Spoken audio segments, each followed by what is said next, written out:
Olá, sejam bem-vindos. Está começando, então, uma atividade que pretende dar um respiro no meio dessa loucurama toda em que estamos vivendo, pois a gente vive tempos difíceis, né? Então, é preciso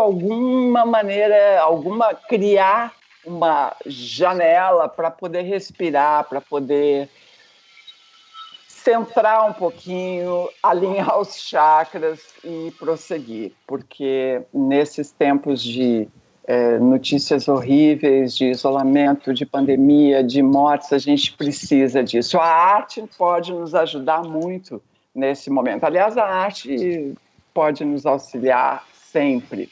Então, a ideia desse encontro é justamente essa, é promover um momento de respiro, de boas vibrações, de alívio mesmo.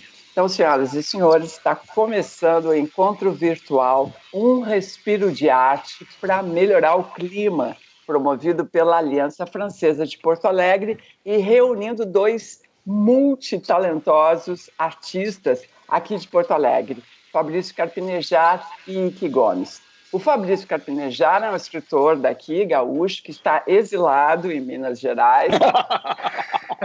É também jornalista, cronista, performer e é o rei da internet. Milhões e milhões e milhões de seguidores nas redes sociais. São quase 50 livros publicados, mais de 20 prêmios literários. O último, quer dizer, a obra mais recente é O Colo, por Favor, que foi lançado em 2020 e já está na 7ª edição. O nosso outro super talentoso é o Ike Gomes, que é multi-instrumentista, arranjador, compositor, ator, ganhou o prêmio Açorianos pelo conjunto da obra, recebeu a medalha de Porto Alegre como reconhecimento por sua contribuição cultural à comunidade, é criador do espetáculo musical Tangos e Tragédias, junto com o saudoso Nico Nikolaevski, que ficou em cartaz durante 30 anos, espetáculo reconhecido nacional e internacionalmente. Estão pensando que não é. O Ike estreou um filme, quer dizer, era o astro do filme, um filme chamado A Festa de Margarete. Ele também lançou um livro de memórias chamado Para Além da Esbórnia, e em 2020 fez o lançamento da websérie Esbórnia em Revista. Os dois super talentosos, bem-vindos, queridos, sejam bem-vindos. E eu gostaria de começar perguntando um pouquinho aí como é que vocês estão vivendo esse momento que nós estamos atravessando. Por favor, Fabrício. É esbórnia, a gente ficou na esbórnia, tudo esbórnia. É o tempo parado da esbórnia. Eu nunca pensei que ia acontecer isso. Esbórnia para todos os lados. Estamos confinados tanto no tempo como no espaço. São 2 confinamentos. Pois é. Sabe que cara, como tu produz, meu Deus. E eu tô sabendo assim, ó, eu desde o início dessa paralisia nossa, social, né? Eu tenho falado para as pessoas que a saída é pelo lado de dentro. E a prova disso é essa produção do Fabrício. Tem 50 livros, cara, sabe? Um livro que foi lançado no ano passado, está na 7ª edição. Entende? Quer dizer, é uma coisa que sai de dentro dele, entende? E é uma coisa que essa paralisia social nos obriga a nos voltar para dentro. Quer dizer, nós somos obrigados a rever, nem que a gente não tenha a atividade interna, assim como os artistas, né, que tem que tirar de dentro de si um conteúdo para socializar, que esse é o nosso ofício de sempre foi assim, né? As pessoas, de uma forma geral, estão tendo que se voltar para dentro. Nós somos obrigados a nos voltar para dentro. E nem que seja só, não seja só com o nosso conteúdo, o conteúdo que a gente cria, né, as coisas que a gente escolhe dentro da gente para socializar. Eu digo assim, na minha experiência pessoal, eu fui obrigado a me voltar para dentro em alguns aspectos que não são aspectos que eu usualmente socializo. sabe? Então, quer dizer, eu tive que rever questões minhas, que não são questões que eu socializo, entende? Mas eu achei lá nos cantinhos escuros do meu inconsciente questões que afloraram para mim revisitar e saber de onde é que vinham algumas coisas difíceis para mim. Então eu tive que conviver alguns dias processando algumas coisas que, poxa, eram muito difíceis, sabe? De eu reconhecer e tive que revisitar assim, diariamente aquilo, sabe? E normalmente aquelas coisas vinham quando eu estava fazendo a limpeza dos gatos aqui em casa. Tu está descrevendo um processo terapêutico, né? Terapêutico, assim, que eu fui obrigado a encarar certas coisas. E no momento que eu estava revendo ali na limpeza dos gatos, entende? Das fezes dos gatos, era ali naquele momento que vinha de novo. Eu estava responsável por isso, né? Fazer a limpeza dos gatos. Então, naquele momento de limpeza, vinha aquela questão, e de novo vinha a mesma, e de novo a mesma, e de novo a mesma, e de novo a mesma, até eu aprender a me desculpar por aquilo, entende? Eu tive que passar várias vezes por aquilo para mim dizer assim, cara, tá, então, tudo bem, já viu de novo, reviu, então agora pede desculpa para ti mesmo, né? Então, é um momento onde eu aprendi, assim, a rever os erros e eu a me desculpar a mim mesmo. Demorou e foi sofrido, mas eu consegui. Que bom. Acolher, né? Tem essa palavra que se usa muito hoje. Exato. Kátia, eu que sou o poeta, mas do que ele está falando? Não sei. Olha, ele entrou num parafuso, não, no redemoinho. Eu quero te dizer que... Eu só entendi que tem limpeza dos gatos e as fezes dos gatos. E aí eu estava surge algo... que tu fosse fazer uma viagem dessas, mas ele já, na largada, acabou com a tua possibilidade. Não sabe, esse é seu objetivo, desculpa. Eu achei que as pessoas iam se identificar com isso, sabe? Porque nós estamos internados, né? Quer dizer, o sanatório geral, sabe? Apareceu. Nós estamos no meio de uma pandemia e a pandemia não é só um vírus, entende? É o sanatório geral, galera, entende? Nós estamos... Finalmente nós fomos internados. O que você descobriu de si mesmo que você tinha dificuldade e relutância? O que especificamente? Situações onde eu errei. Por exemplo, faz o meia-culpa aí, público, já. Não, eu estou te dizendo o seguinte, são situações muito íntimas, entendeu? Não cabe socializar. Não, mas não é porque a gente, o que eu achei, onde eu achei que todo mundo iria entender nesse papo é o seguinte, nós nos internamos, certo? Então, de dentro de nós tivemos que nos revisitar assuntos que normalmente a gente não socializa, porque nós artistas vamos lá dentro tirar conteúdos de nós, no nosso inteiro, para socializar, entendeu? Mas tem coisas que a gente não socializa, sabe? Mas aquilo que eu não quero contar para os outros, eu acabo escrevendo.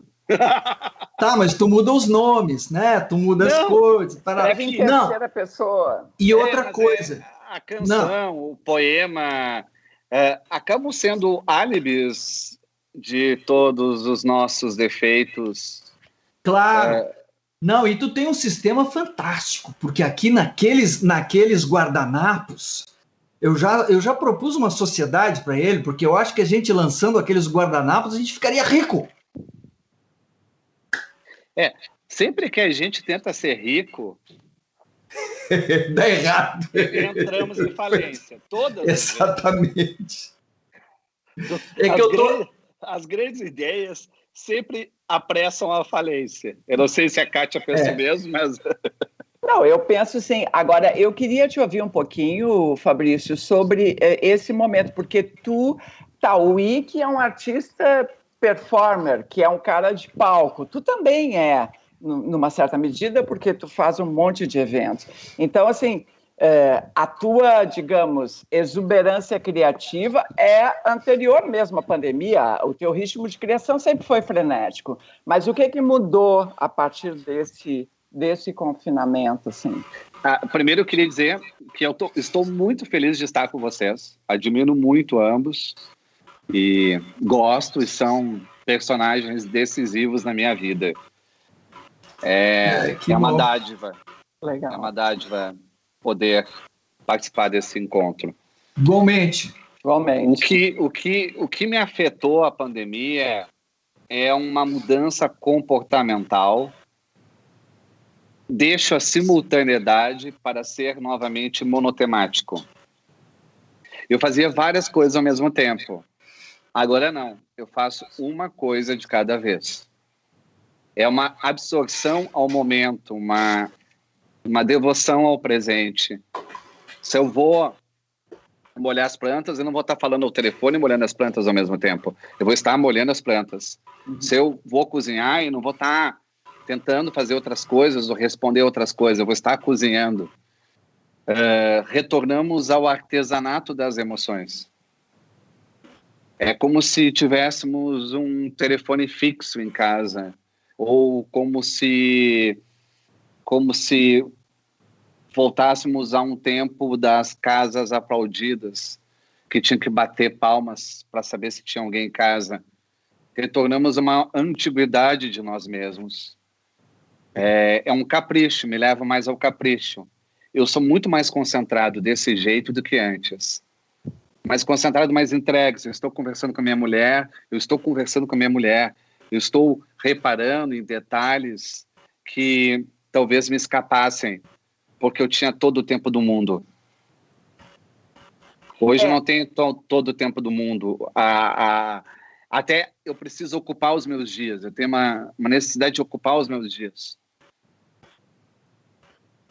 A experiência de vocês, por vocês serem exatamente artistas, elas é bem diferente do que eu suponho, do que se sabe, assim, pelo que é divulgado, da experiência média das pessoas, em que se percebe houve um aumento de incidências de problemas psíquicos, houve aumento de uso de álcool, e as pessoas parece que estão tendo uma dificuldade muito grande, e eu acho que a grande maioria, até por um abismo econômico e social do nosso país, ele já fica assim deflagrado.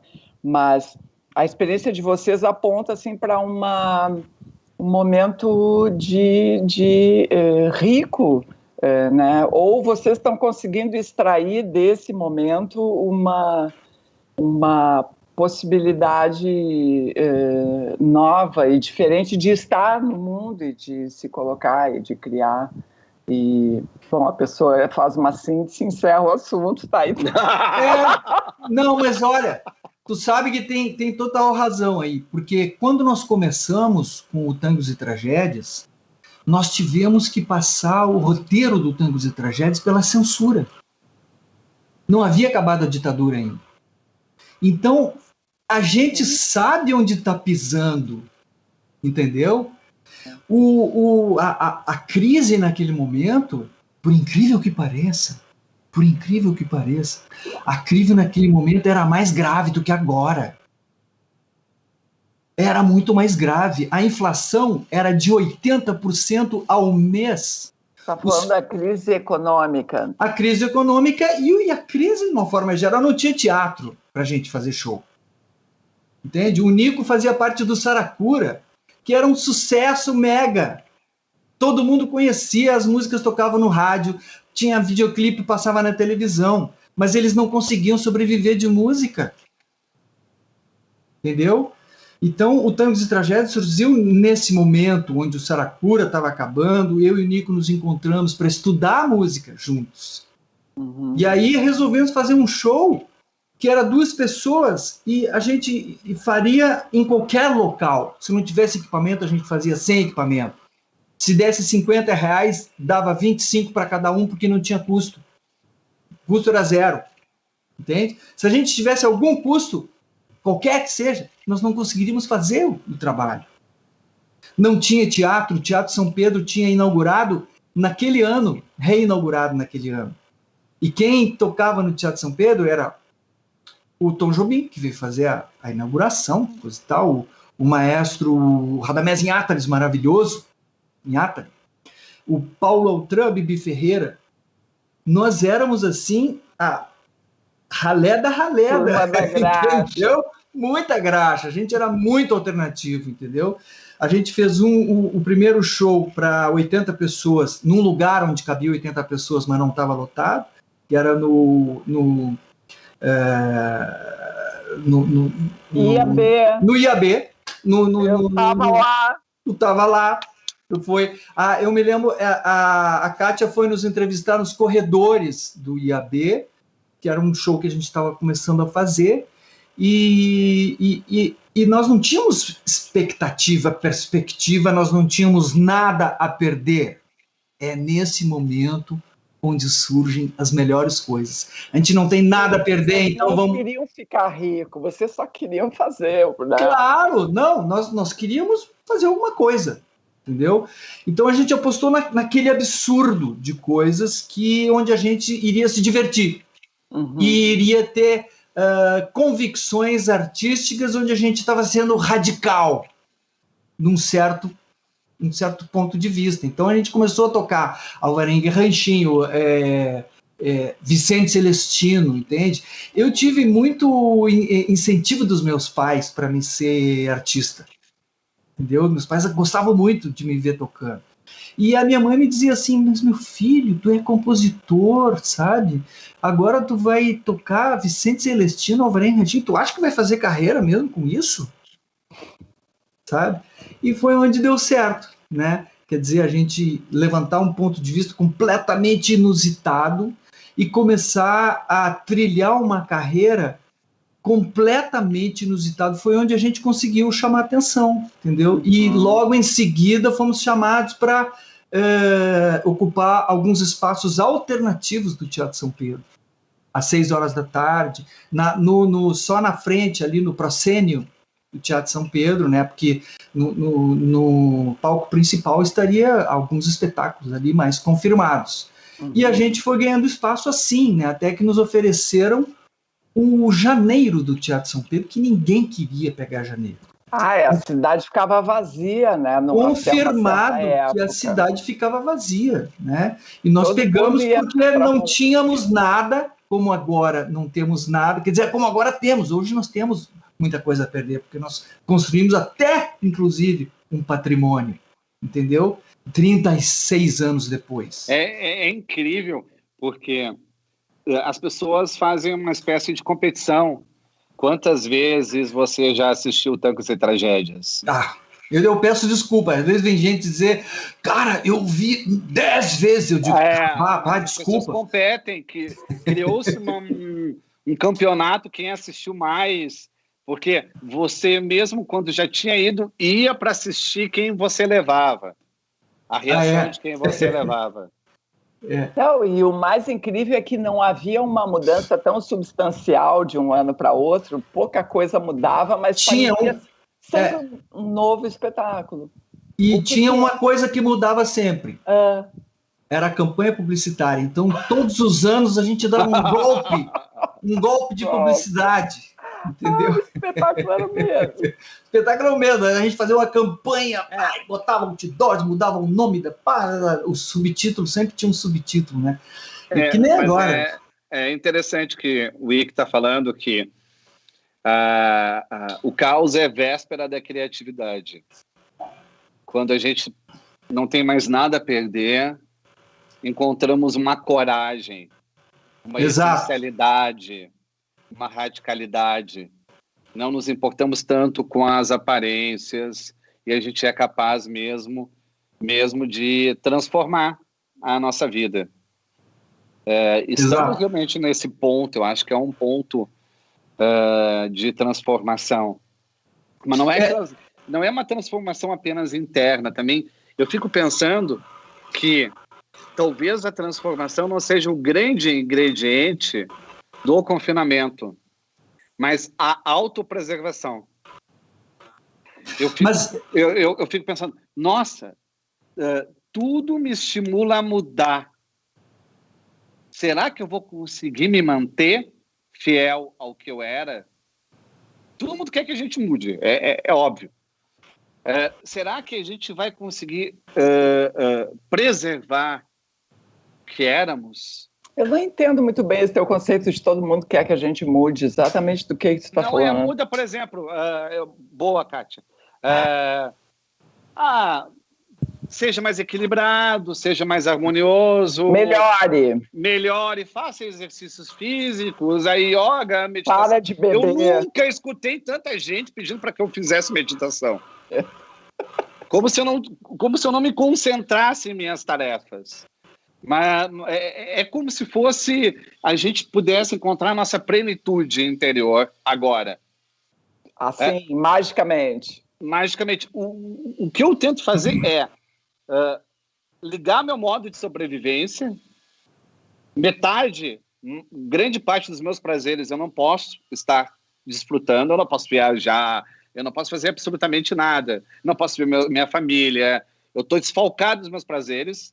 Eu tento lutar para manter quem eu sou. Eu não consigo extrapolar o meu mecanismo, o meu organismo, eu não consigo encontrar uma grande expansão mental. Eu estou no modo de sobrevivência, atento, arisco. Eu não consigo relaxar. Preservando a energia até, né? Exato, é isso, é uma contenção. É uma contenção. Eu não consigo gargalhar como antes. Eu juro, eu não tiro mais selfie. Para que eu vou tirar selfie? Eu fico pensando. Porque a selfie é um deslocamento da paisagem do fundo. Como não há mais esse deslocamento da paisagem do fundo... A paisagem é sempre a mesma. É sempre a mesma. Eu não sinto mais arrepio. Sabe o que é ficar arrepiado pela brisa, ou arrepiado por uma conversa, ou arrepiado por uma jura romântica? O arrepio sumiu. Só tem o calafrio do medo. Mas o arrepio... Sabe aquela coisa assim, de alguém falar algo arrebatador e você ficar arrepiado, lembrando de algo que passou? Não consigo. Olha, o Nico me trouxe um dado assim de vida extraordinário, sabe? Porque quando ele propôs para gente que o nome do nosso trabalho seria Tangos e Tragédias, ele disse, eu pensei um nome. O que tu acha, Tangos e Tragédias? Cara, maravilhoso. Tangos e Tragédias. Fechou na hora, entendeu? Porque o nosso trabalho trazia esse dado que era a tragédia.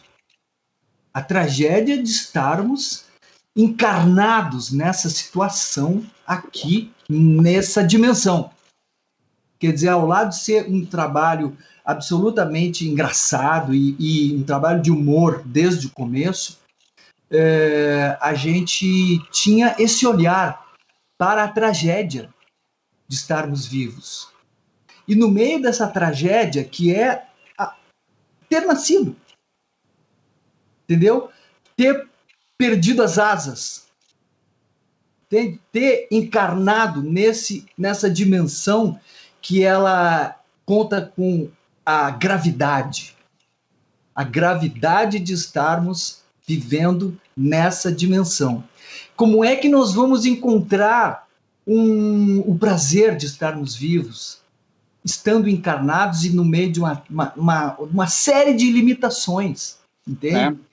Quer dizer, nós temos a possibilidade de achar a graça de estarmos vivos, mesmo estando encarnados nessa dimensão onde a gravidade é absoluta.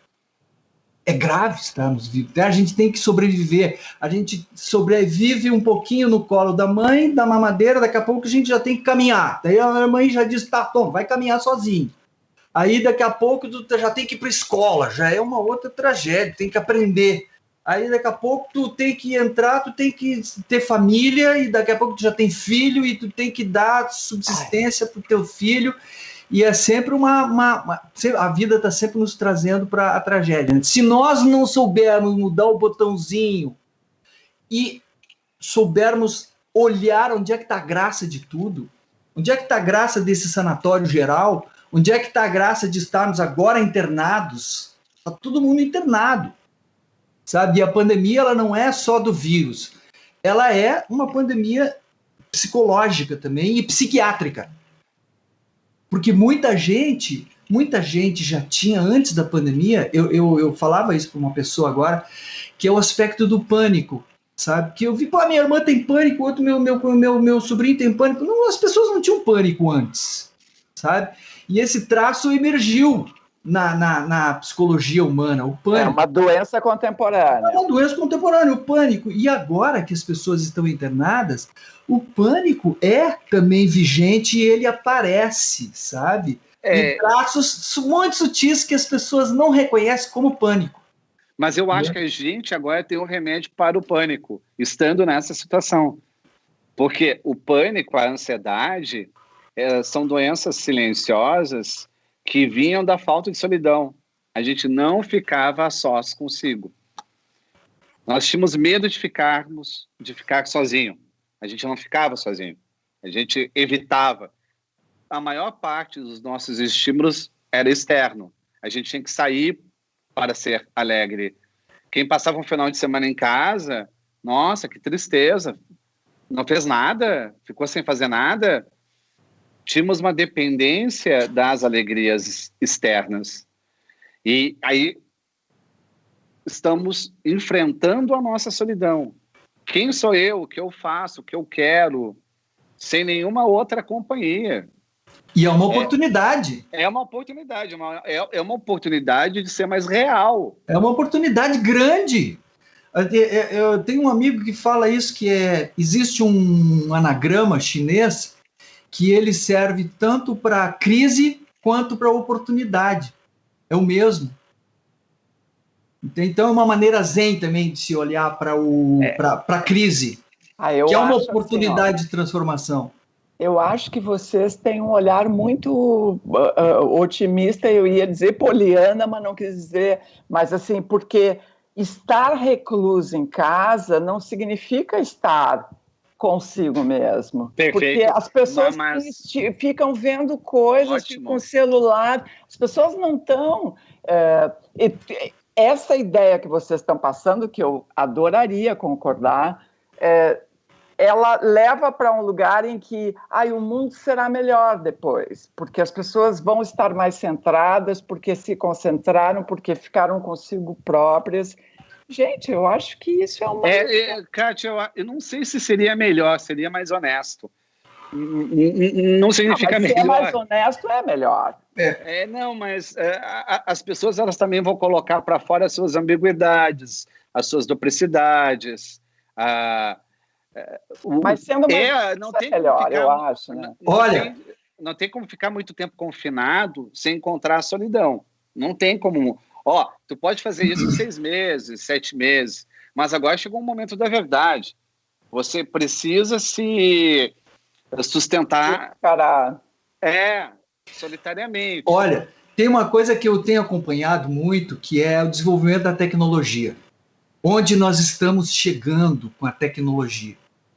E eu acompanho muito as palestras do Yuval Harari, né, aquele cara que escreveu o Sapiens e os livros que ele escreveu, estou esquecendo os títulos dos nomes aí. Homo Sapiens. O Homo Sapiens e o outro é sobre Deus. Né? É Deus, Homo Deus. Homo Deus, sei lá. Não. O Deus Sapiens. Alguma coisa assim. Alguma coisa assim. Bom, eu vejo muitas palestras dele e ele fala muito do desenvolvimento da tecnologia, como é que isso está nos afetando e quais são as providências que a gente precisaria tomar para que esse desenvolvimento tecnológico não seja um passo a mais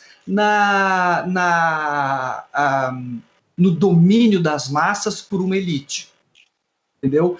Então, assim, e tem outro cara que eu vejo muito também, que é o Ray Kurzweil. O Ray Kurzweil, no final dos anos 70, ele inventou o teclado Kurzweil. É um cientista de ponta hoje, tá? Ele inventou o teclado Kurtzweil que eu tenho, porque a gente queria muito ter um som de piano no palco, né? Sem ser piano. E o som de piano que ele conseguiu era um dos melhores. Só que esse cara é muito mais do que um inventor de teclado. Hoje ele é responsável pelo departamento de inteligência artificial do Google. Entendeu? E eu recomendo que vocês vejam as palestras desse cara, porque o que ele está pretendendo com o domínio da nuvem é que em 10 anos, depois dos anos 30, aí 2030, que a nanorobots possam entrar na corrente sanguínea cerebral do ser humano, habitar as veias capilares dos seres humanos e colocar o córtex cerebral do ser humano em contato com a nuvem do Google diretamente. Meu Deus. O Google tem capacidade de ler 6 mil livros por segundo. Quer dizer, aquele instrumento que a gente pergunta para o Google e ele responde instantaneamente, né? É porque ele tem essa capacidade de fazer uma pesquisa de leitura de 6 mil livros por segundo. Então, a intenção é de colocar o nosso córtex cerebral em contato com a nuvem diretamente, é que a gente tenha esse acesso instantâneo de perguntar uma coisa pelo pensamento e de pesquisar na nuvem. Acessar a nuvem, o acervo. os arquivos, entende? Então, quer dizer... Que é o que eu fiz agora, só que eu fiz no Google. Claro! Não! E aí, é assim, nós já somos ciborgues. Entende? A gente já depende desses instrumentos para sobreviver. Entendeu? A gente já tem o Google instantaneamente. E se isso... Eu resisti há cerca de 1 ano a essa ideia, eu fiquei assim, meio apavorado, de cara, mas se eu tiver acesso ao Google, eles vão ter acesso a minha linha de pensamento. Entendeu?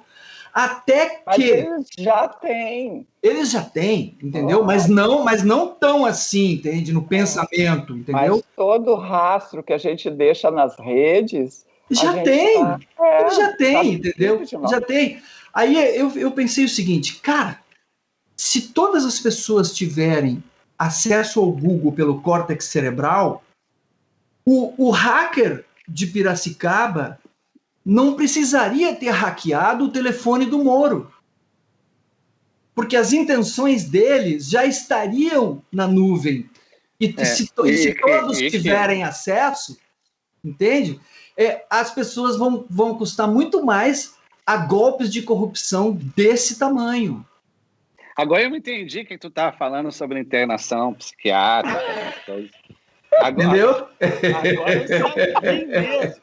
Mas cara... É outra. Cara... Na hora que entra em teoria da conspiração, velho, assim, ó, me ligue mais, eu vou estar disponível. A teoria, pois é. Não, nem use esse termo, teoria da conspiração, porque as notícias que se tem é que ele foi inventado pela CIA, esse termo foi inventado pela CIA, para que os golpes não sejam rastreados, para dizer assim, isso é teoria da conspiração. Não posso nem chamar de teoria da conspiração. Não pode apreciar a teoria da conspiração. Não pode.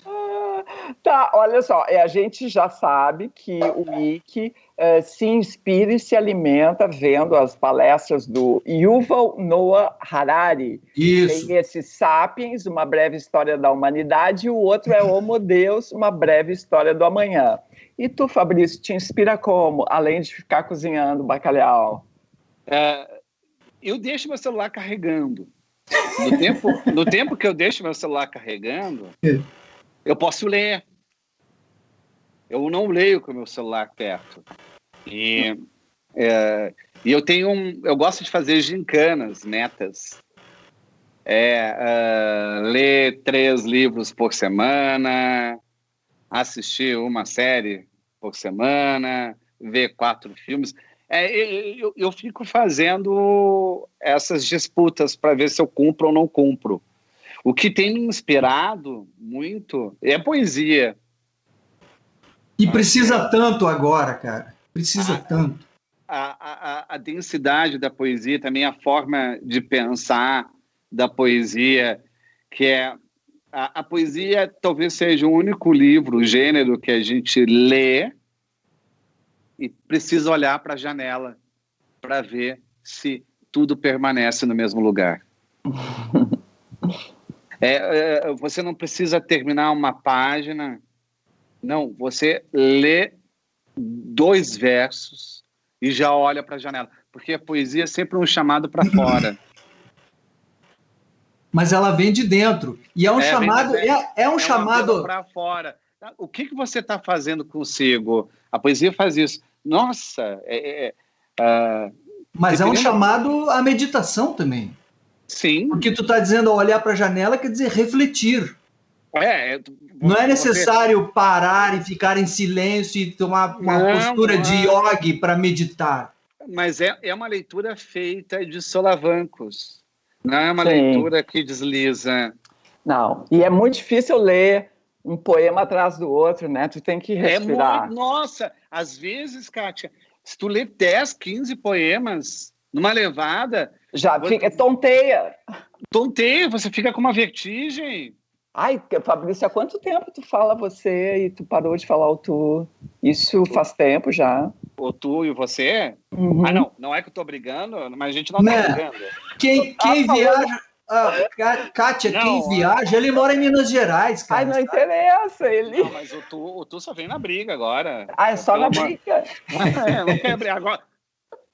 Quem viaja vai perdendo, sabe? E o costume de ouvir o tu, e às vezes fala você, às vezes fala... Eu acho que... Eu só perguntei quanto tempo ele tá falando. Eu estranhei porque fazia tempo que eu não te ouvia falando. Não é que eu tô enervado, tu tem razão, tu tem, sabe, é errado.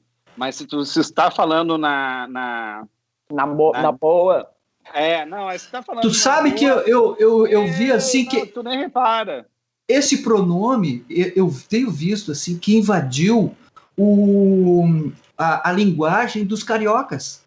O carioca não falava tu antes. Carioca não falava tu. Não falava. Tem muito hoje. E hoje é um jeito de falar do carioca que parece uma gíria até, sabe? Mas assim, os cariocas falam tu também hoje.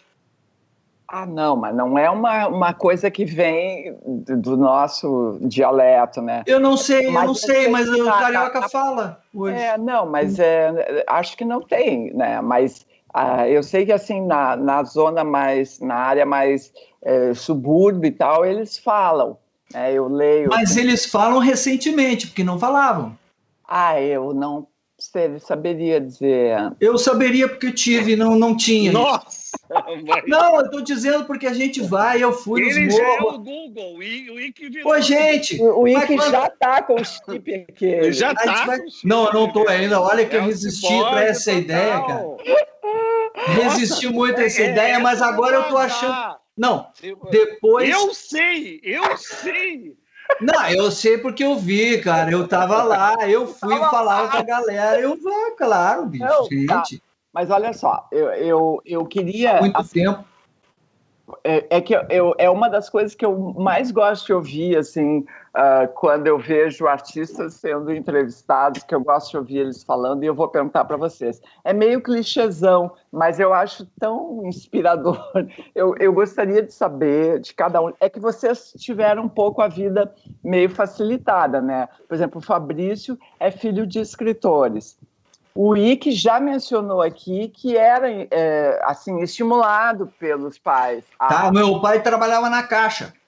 Tá, mas... Primeiro ele era jogador de futebol que não era conhecido, entendeu?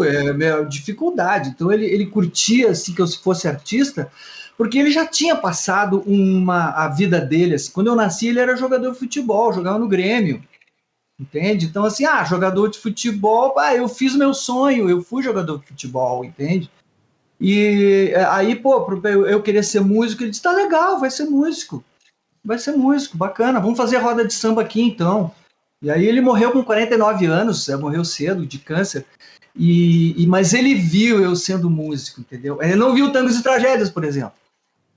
Ele ia nos restaurantes que eu tocava para me ver tocando. Que ele achava assim que músico se dava bem nos restaurantes, que nem o Lupicínio. Para ver o Lupicínio tocando, que era o grande ídolo daquela geração, tinha que ir nos restaurantes. É verdade. Não era em teatro, entende? E aí ele levava os amigos dele para me ver no restaurante que eu tocava. Que era uma bagaça, eu ia nas mesas tocar, entendeu? E ele achava legal, porque eu estava lá tocando, fazendo o que eu gosto. Uhum.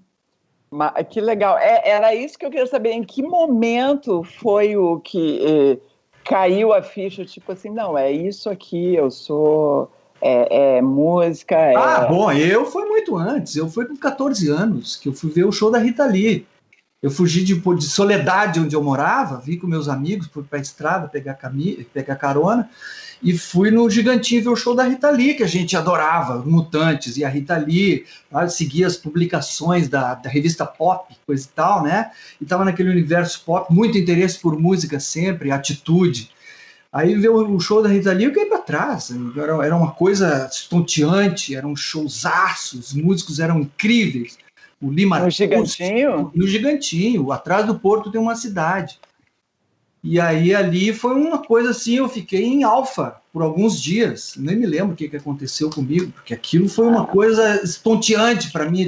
Isso é ser músico, isso é fazer um show, isso é criar um ambiente para uma plateia, isso é botar as pessoas em uma outra dimensão artística, isso é trazer as pessoas para o universo lúdico.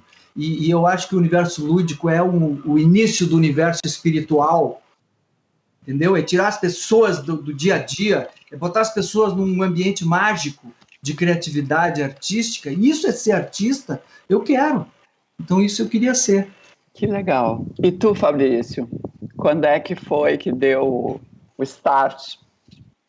Foi 16 anos, quando eu li o livro da minha mãe.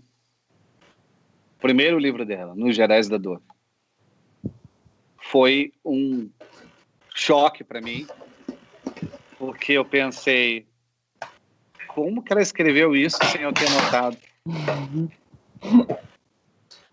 Como uma espécie de feitiço. Sem ter notado que ela seria capaz de escrever? Não, sem ter Fisicamente. notado. Fisicamente, eu nunca vi ela escrevendo. E de repente, tinha um livro e de repente o livro era lindo. O livro era maravilhoso. A dor não tem nada a ver com tuas características individuais. A dor é uma pessoa que te confronta. Nossa, eu pensava, isso mesmo. Sabe? A dor é uma pessoa que fica como uma visita, você precisa mandar embora. Depois que ela dá o recado, foi realmente uma transformação. Eu entendi a força da descrição, a força da noite. De ser discreto. A força da noite. Enquanto ele escrevia. A força das horas vagas. O resumo das sombras. Aquilo me transformou em escritor. Foi naquele momento. Que legal. E a mãe me gerou 2 vezes. Que uma maravilhoso. fisicamente. Coisa maravilhosa. E outra como poeta. Olha, eu posso te dizer que eu sei do que tu está falando. Porque a minha mãe se transformou em poetisa depois de 60 anos. E ela escreveu poemas que eu musiquei. E um deles, inclusive, foi uma parceria com o Elmir Deodato. Sabe o Elmir Deodato, aquele grande orquestrador do Tom Jobim, que escreveu, que fez sucesso internacional e faz ainda, até hoje, né? Mora no exterior. A gente estava fazendo um trabalho com uma cantora carioca, que é a Daniela Procópio, e ela me mandou uma sequência do Elmir Deodato, que tinha feito os arranjos dela no disco anterior. E era uma sequência de um filme que ele fez a música e achava aquela música muito bonita, que era uma passagem, que era Almas Gêmeas. E a minha mãe tinha escrito um poema que se chamava Almas Gêmeas. O dele era Soulmates, que era em inglês, né? Almas Gêmeas. E aí eu perguntei, será que aquele poema da minha mãe não cabe nessa música? E aí eu compus a melodia da música E coube certinho naquele poema que era chamado Soulmates. E o poema da minha mãe era assim: uma vez tentei buscar a alma gêmea encontrar, sem saber que ela é eu mesma, esta alma procurar. Somos a mesma moeda, basta, os lados são tão iguais, que a eles já pertencemos sem nos fazermos notar. Esse era o poema da minha mãe. E eu fiz essa música e nós tocamos no festival de jazz aqui em Porto Alegre, e ela estava junto. Quer dizer, ela se transformou nessa poetisa. Ela era uma artista já que me deu condições para me ser artista, ela tinha sensibilidade, né? Que escreveu legal. Esse poema, entre outros. E aí a gente tinha um sítiozinho, a gente fez o Bosque do Poema. Peguei todos os poemas dela, escrevemos em madeira, e a gente pendurou lá no sítiozinho os poemas dela, e um deles era esse. Que legal, que legal.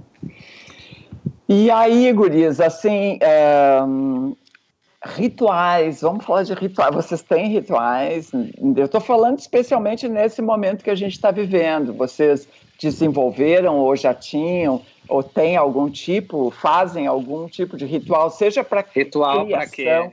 Para criar. Ou você quer alguma coisa erótica, ritual. Sei lá, se você tem um ritual.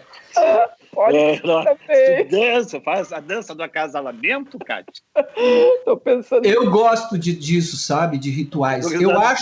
Eu acho inclusive. Ele inclusive isso. Inclusive isso. Eu gosto da dança do acasalamento. Adoro. Entra direto. É o Copérnico, né? A dança do acasalamento. Não, mas é o seguinte, essa coisa de rituais, eu encaro sempre o meu trabalho... É o rei dos rituais, né? Mas o meu trabalho é um ritual. Para mim, eu repeti o mesmo trabalho durante 30 anos. Se eu não fizesse como um ritual, eu não conseguiria fazer. Então eu posso fazer por 2000 anos isso, porque eu faço como um ritual. Claro. É o mesmo, os mesmos olhares, os mesmos textos, as mesmas músicas. Tudo isso em função de agregar uma qualidade de energia para criar um ambiente, uma atmosfera junto com o público. Então, para mim, o meu trabalho é um ritual. Eu tenho que ir lá para fazer aquilo, porque eu tenho que criar uma atmosfera para as pessoas. E as pessoas têm que interagir comigo como um ritual. E elas vão 10 vezes, vão 12, 15, 20, porque elas sabem que lá tem uma atmosfera que elas vão se alimentar. E é uma atmosfera lúdica, que é o primeiro passo que eu considero para um universo espiritual interior. Quer dizer, a arte serve para isso, serve para as pessoas trabalharem suas facetas criativas, né? E procurar recursos internos. E os artistas, eu acho, oferecem padrões de criatividade para as pessoas. É isso que os artistas oferecem. E que você tem cesta? Você faz cesta? Festa? Cesta, dormir de tarde. Não. Não. Nem tu, Kátia. Tu faz? Não. Eu só queria saber se alguém fazia. Não. Tá, mas qual é o teu ritual, o Fabrício, assim, acasalamento, se tu quiser? Não, eu sou disciplinado, eu tenho minhas disciplinas. Eu gosto de escrever de manhã, por exemplo. Fascinado por escrever de manhã. É quando eu estou mais... Toda manhã. Toda manhã. É um exercício, assim. É um exercício. Eu estou mais disposto e serei mais exigente comigo. Escrever de noite eu já vou estar cansado e vou me perdoar com facilidade. Sim. E de manhã não. De manhã eu vou enfrentar o meu melhor. E com o isolamento, eu tenho hábitos mesmo muito delimitados. Às 19 horas eu vou jogar General com o Vicente. O General, sabe o joguinho General? Sim. A gente joga por chamada de vídeo. A gente está jogando desde o primeiro dia do isolamento. Já jogamos mais de 1000 jogos, né? Que a gente vai jogando e faz, quem ganha. São 3 partidas sempre. Então, é o teu filho? É meu filho, tem 19 anos. É meia hora a gente vai se encontrar por dia para jogar general. Que máximo isso, hein, cara? Eu não marco nada em cima. É um compromisso. O compromisso íntimo, o compromisso familiar tornou-se tão sério quanto qualquer compromisso externo profissional. Isso que mantém a minha saúde emocional. Que coisa boa isso, é maravilhoso. Muito legal. Eu não consigo ter essa... Se eu vou almoçar com a minha esposa, vou almoçar com a minha esposa, não vou marcar nada em cima. Eu preciso lutar pela minha vida pessoal. Uhum. Não é, mas tu tá precisando de condições de dinheiro, aceita, muda, não. Eu preciso ter essas fronteiras muito bem visíveis. Coisa boa isso. É uma disciplina, né? É uma disciplina e tanto. Eu me sinto seguro. E toda a minha poesia e as minhas narrativas biográficas, reflexivas, elas partem do cotidiano mais banal, mais insignificante. Uhum. Eu sofria bullying na infância e lembro o quanto que minha mãe sempre foi muito sábia em ilustrar a minha dor com situações comezinhas. Ela me chamava para separar o feijão. Aí a gente separava porque a gente comprava a granel no armazém. Armazém é fiado e a granel. Clássico, você tinha que separar o feijão para colocar no alquidar. E você, na hora que separava, você colocava todos os grãos feinhos, deformados, num lado e colocava os grãos lustrosos, brilhantes, inteiros no outro. Os inteiros iam para a panela. E eu me identificava com os grãos que eram desprezados, excluídos. Eu me sentia aquela ala posta fora, né? Eu me sentia totalmente bichado, errado. E aí minha mãe, ela não entrava nas minhas lembranças, não sabia das minhas lembranças, mas intuía, porque ela identificava o quanto que eu me identificava com aqueles grãos.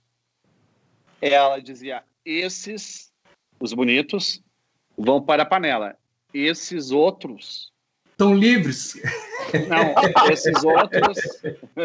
esses outros nós vamos plantar na horta. Ela transformava a exclusão em semente. Que legal. E nós plantávamos. E eu sempre me senti germinando em segredo. Que legal. Eu via que aqueles grãos não seriam recusados. Eles tinham um destino. A nossa vida não está errada. O nosso destino que é diferente. Muito legal. E que eu queria que tu falasse um pouquinho do teu livro de memórias, que assim, não sei se todas as pessoas que estão nos vendo aqui sabem, mas Ike Gomes para Além da Esbórnia, um livro de memórias foi lançado ano passado ou retrasado? Ano retrasado. 19. Como é que foi essa experiência de escrever um livro contando a sua história? Pois é, eu nunca pensei em escrever, né, um livro de 367 páginas. Na verdade, tinha 500 páginas, e o editor falou, cara, é muito grande, as pessoas não vão comprar, vai ficar muito caro, vamos diminuir isso aqui. Aí diminuímos, virou 367. E a memórias do nosso trabalho, né? Porque assim, eu vi que o Nico não ia poder mais contar essa história. E a emergência, assim, de contar a história é que me levou a escrever esse livro, porque eu vi que qualquer um de nós, podia ter sido eu, né? Que tivesse encerrado a minha participação na peça nesse momento, ou qualquer um de nós, entendeu? Podia ter ido assim, como ele foi tão rápido. E aí eu digo, poxa, eu acho que eu tenho que contar, entende? Estou nessa responsabilidade de contar essa história de 30 anos, que faz parte da história de muita gente, enfim, né? Como vocês mesmo citaram, as pessoas vão 20 vezes ver o show, né? A gente às vezes nem sabe por quê. Puta, 20 vezes, tá? Não tinha outra coisa para fazer, né? Um amigo meu aqui disse, não, meu pai me levava um fim de semana no zoológico e outro fim de semana no Tangos e Tragédias, nas férias. Ficava nisso. Então, aí eu contei. E nisso eu contei a minha vida inteira, porque tem coisas da minha infância que foram para dentro do Tangos e Tragédias. Então, como é que isso foi engendrado, né, durante a minha vida? E curto muito, assim, eu inclusive recebi pessoas da área da literatura, né, que eu não esperava. Eu digo, cara, isso deve estar cheio de eu, assim, cheio de coisas que não são da regra da literatura, né? Mas eu fiz questão de usar a minha voz para me comunicar com as pessoas, assim como eu faço no teatro. Então eu achava que tinha que ser legítimo, assim, eu contar daquele jeito como eu conto as coisas no teatro, entendeu? E veio disso, entendeu? E aí tem um livro e eu tenho outras coisas ainda para publicar em termos de outras invenções literárias, né? Que daí eu me senti mais seguro. E recebi até elogios de pessoas que são do meio da literatura, que reconhecem as regras da literatura, mas que gostaram de ler aquilo do jeito que eu escrevi, que não é exatamente do jeito que a literatura, que a academia considera o que é literatura. Mas, a academia. Mas acharam legal. Mas eu ficava, inclusive, pensando assim, pô, eu acho que as pessoas que entendem de literatura vão ter observações, pelo menos, a fazer. Não, é só quem está fora da literatura para pensar em academia. É bom, entendeu? Então tá ali, tem um registro, entendeu? Que eu acho. Mas esse o que me interessa é a versão sem cortes agora. Ah, sim, o que foi cortado. Mas talvez não seja tão... Você pode lançar uma versão sem cortes. Ah, pois é. Então a gente está pensando que quando for para ser e-book, por exemplo, aí de repente pode ir a versão integral no e-book. Tem até coisas que depois eu lendo mesmo e digo, isso aí mesmo não era tão interessante assim. Mas tu falou um negócio que, quer dizer... quando aconteceu a morte do Nico, que pegou todo mundo de surpresa, e como sempre acontece, especialmente se a pessoa é uma pessoa jovem, né, em pleno vigor das suas atividades. Então, assim, tu falou nisso, que isso te provocou um senso de urgência, assim, de botar isso no papel, de registrar isso. Eu queria saber eu sei que, né, a ideia é que seja um assunto leve, né? Mas eu queria saber se vocês pensam na morte e de que maneira vocês pensam. Eu penso na morte, e eu venho de uma família de espíritas. A minha mãe era muito espírita, e antes ainda de ela ser espírita, tinha pessoas da nossa família que eram da Umbanda. Então faziam sessões na nossa casa. Entende? Tu conta no livro isso. Eu conto, e daí eu vi assim os meus tios mudarem de personalidade, de repente, começarem a falar. Rituais, né? Rituais de Umbanda, entende? O meu tio recebeu o preto você mudar de personalidade agora. Durante a transmissão, você mudou várias vezes de personalidade. Mas eu acho normal isso.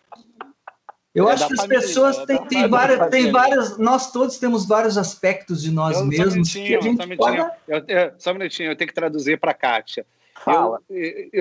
Eu te vi mudar de personalidade várias vezes. A Kátia? Estou traduzindo porque ela me xingou pelo tu. Tu muda de personalidade várias vezes. Agora que eu estou traduzindo. Desculpa, é que eu tenho o Google comigo. Está conectado na rede. Eu tenho o Google Tradutor. Eu não estava te xingando, eu só estava aqui pesquisando. Não, mas eu sou vingativo, seu escorpião. Bateu, levou. E vai na hora. Pô, o Ike falando um negócio super sério ali dos rituais e da tu entrou de sola na vingança. Agora eu vou receber uma reprimenda só porque eu me vinguei. É mais uma vingança em cima da vingança, não tem fim nisso. Meu Deus. Continua aí, desculpa. Mas a pergunta era sobre pensar na morte, né? Então, assim, pensar na morte para a minha família era bem comum, assim, bem tranquilo, entende? Porque a gente via aquela coisa de espíritos e o meu tio recebendo o preto velho, daí ele mudava totalmente de personalidade, começava a falar com aquele sotaque africano, entende? E aí a ideia de que a morte não é um fim, era um... Exatamente, que são... Então existe esse negócio de espírito, né?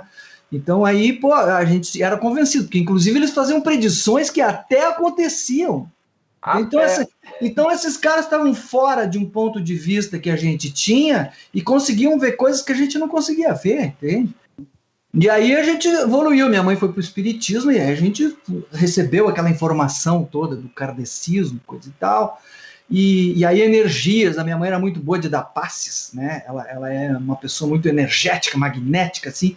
Então toda a família, ela era meio centro da família, todo mundo procurava ela para se aconselhar, e ela dava passe nas pessoas, e fazia passes em outras pessoas que estavam doentes, as pessoas melhoravam no estado de espírito, que já é uma coisa boa, entende? E aí eu entrei no universo da meditação. Entende? Desde cedo, desde 19, 18 anos. Encontrei a Heloísa com 18 anos, nós casamos com 19 anos, e já veio a Clarinha, entende? E aí a gente já mergulhamos numa coisa de astrologia, que tinha uma escola de astrologia muito forte aqui, da Dona Emi, né? E a gente começou a fazer trabalhos para a Dona Emi de astrologia, e nós éramos datilógrafos da Dona Emi, eu e a Heloísa era muito boa, ela estava na faculdade de jornalismo, então era boa de texto, entendeu? E aí a gente pegava as fitas gravadas com interpretações astrológicas da Dona Emi, porque ela tinha um sotaque alemão, né? Era muito forte, ela era alemã, né? Tinha duas alemãs na minha vida, então a Dona Emi e a Dona Eva. São duas criaturas que vieram da mesma região da Alemanha, da Bavária, e trouxeram avanços artísticos e avanços filosóficos muito grandes para um grupo de pessoas muito grande aqui. Né? A Dona Emi e a Dona Eva, que até tem alguns paralelos assim, entre elas. E aí a meditação até hoje é uma coisa muito importante para nós, assim, para mim e para a Heloísa, inclusive a dança do acasalamento, entendeu? Ela se dá nessa esfera espiritual. Se dá nessa esfera, porque quando o sexo se transforma numa meditação, exatamente, e quando o casal consegue, porque é difícil, fluir nesse sentido, entendeu? O sexo perde. É o nirvana, né? O sexo perde o sentido do fuque-fuque, entendeu? Aí tu olha para uma pessoa que tu não vai conseguir fazer aquilo, entende? Tu acha bonita, inclusive tem até atração, coisa e tal, porque é do ser humano, mas tu diz, cara, eu não vou fazer, não vou conseguir. Fuque-fuque não dá mais, entende? Fuque-fuque. Se a pessoa não conseguir fazer aquele tipo de conexão, entendeu? Que é muito superior, tu vai ter uma sensação, uma experiência sexual de interação, entende? Muito além do que o sexo casual, entendeu? Aí realmente tem esse aspecto, entende? Claro. Inclusive, entendeu? Então a meditação para nós é muito importante porque nos dá uma amplitude de experiência com a questão da encarnação, entende? A gente muda o ponto de vista. Inclusive outras experiências que eu tive, né, com essas questões, então eu fui para muitas áreas, né, a área da meditação é muito vasta, né, inclusive a experiência com, eu acho que é o ponto mais brasileiro que existe da religiosidade, entende? Que são as seitas e religiões que vieram da Amazônia, que é o Daime, que é a união do vegetal, entende? Que vieram da experiência indígena, é a religião dos indígenas, gente. entende? Eles tomam a ayahuasca, entende? E aquilo muda o ponto de vista. Isso começou para mim quando eu li o livro do Sting, que começa com ele no Rio de Janeiro, indo para a União do Vegetal, para ter a experiência. Daí ele, com a capacidade poética dele, descreve a experiência dele. E aquela experiência, cara, esse cara ele veio da Inglaterra para ter essa experiência aqui no Brasil, entende? Depois eu fiquei sabendo de amigos meus que tinham americanos, que tinham essa experiência nos Estados Unidos. Eu digo, mas cara, eu sou brasileiro, eu não estou tendo essa experiência, isso está disponível aqui. Daí eu fui buscar, fui querer saber, daí a gente foi para a Amazônia fazer um show lá, e aí eu tive lá a experiência que foi maravilhosa. Depois aqui eu procurei também, é uma experiência, eu fui ler livros de ciência sobre isso, então li o livro do Rick Strassman, que é um médico que ficou 5 anos fazendo experiências em laboratórios, né? E de um médico, de um cientista francês também, que estava no Peru fazendo essas experiências, e em cima disso fiz a minha síntese própria com a experiência vivida por 4 anos, tendo essa experiência. Hoje não sou mais praticante, mas eu tive e recomendo pesadamente, porque é uma experiência que eu acho que devia ser dos direitos humanos, assim como eu acho que a análise, as pessoas deviam ter direito de fazer análise, porque tem hoje uma infinidade de médicos que dão essa oportunidade para as pessoas de fazer análise psicológica. Eu acho que essa experiência devia ser direito humano, porque a pessoa devia ter uma vez na vida o direito de experimentar aquilo nos moldes que é, né? Nos moldes que é. Porque, por exemplo, eu li o livro do Burroughs com aquele outro escritor, que são as Cartas do Iage, né? Eles foram atropelados pela condição humana deles, tendo essa experiência no meio da floresta. Eles vieram dos Estados Unidos, William Burroughs e o outro, meu ídolo também, escritor Beach, que eu estou me esquecendo o nome dele agora. Allen Ginsberg. Ginsberg. Eu vi o Ginsberg nos Estados Unidos, mostrando a oratória dele. Eu vi ele declamando os poemas dele. Eu vi. É um potentado da oratória. Tá, deixa eu só pegar o gancho aqui, porque assim, a gente já está com o tempo estourado. Eu só queria ouvir o Fabrício em relação a essa coisa, a esse contato com esse mundo sutil e que o Wiki tanto curte, né, e vive cercado desse magnetismo. Tu tem essa relação também, Fabrício? É o medo da morte. O medo da morte, eu tenho medo da morte, não tanto por mim.